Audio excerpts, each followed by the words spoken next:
Tara guys, samahan nyo kami kasi nandito kami ngayon sa Alabang Festival Mall dito sa may Alabang, Muntinlupa. The last time na tumira ako dito sa Alabang was like 8 years ago. Patagal din ako tumira dito. Nagtrabaho din ako dito sa Festival Mall sa may Handyman. So biglang nakakamiss kapag nandito ka na sa Festival Mall dahil ito ang tambayan ko dati. Isa din ito sa pinakamalaking mall dito sa may Alabang, Muntinlupa. Pumasok din ako dito sa may Decathlon ba? Tama ba yung pronunciation ko? Ito yung mga bilhin ng mga sportswear at ang lawak niya kasi yung buong area ng third floor is sakop nila dun sa may bandang North Wing. So medyo nabawasan yung mga stores o yung mga stalls dito sa Festival Mall lalo na yung sa bandang taas. At syempre lagi pa ring matao yung arcade nila kung saan may mga bump car, itong sakyan-sakyan na never ko naman nasakyan. Doon na marunong naman ako mag-drive.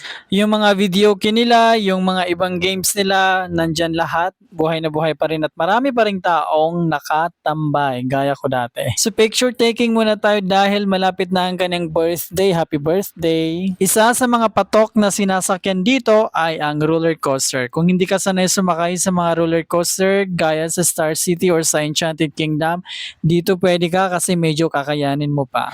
Perfecto sa magbabarkada, tamang chill-chill lang, tamang pasyal lang, tamang sigaw-sigaw lang. So, nasa loob lang ng mall itong arcade nila na hindi lang yung mga games na pwede mong paglaruan, kundi yung mga rides nila na I'm sure kayang-kaya ng nervyos mo, charot. At syempre, nandito naman yung mga gift or yung mga toys na pwede mong ipalit dun sa tickets mo at dun sa coins na napanalunan mo. So all in one na siya, nandito ka na sa mall, pwede ka na rin maglaro ng mga ganito. Pero hindi ako nag-toast kasi hindi naman ako magaling dyan. Tapos tambayan dito ng mga teenagers, ng mga medyo maedad na at magkakaedad pa lang, charot lang.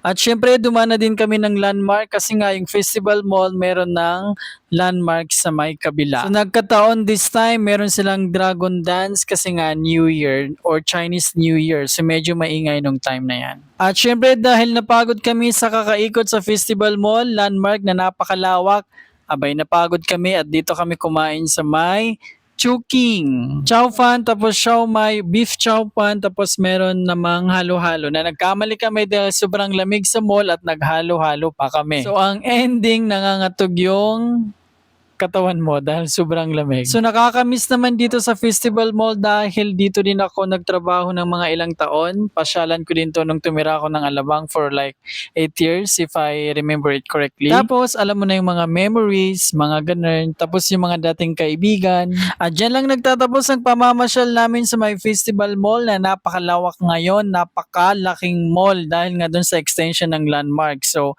malayo pa yung uwian namin dahil mula Alabang, Muntinlupa, papuntang Tansa, Cavite. Maraming salamat sa panonood. Ako pala si Han. Magandang gabi.